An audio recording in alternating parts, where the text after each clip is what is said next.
देखो, किसी भी तरह की कमजोरी हो, यो जो नुस्खा है यो उसे बिल्कुल ठीक कर देगा। यो हमने ऐसे दूध ले लेना है और दूध में देखो उबाल आ रहा है बढ़िया। अब यो उबाल आप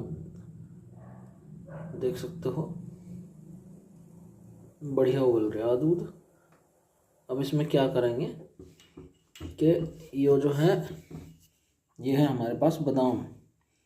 यह है 250 ग्राम दूध, ज़्यादा ही होगा 300 ग्राम। अब इसे कूट लेंगे अच्छे से। कूटने के बाद बिल्कुल चूरा हो जाएगा। और जी इसमें डाल के और जी फिर से उबाल दे देना है। एक उबाल दे देना बढ़िया। थोड़ी देर बाद इसमें गुड़, ये सब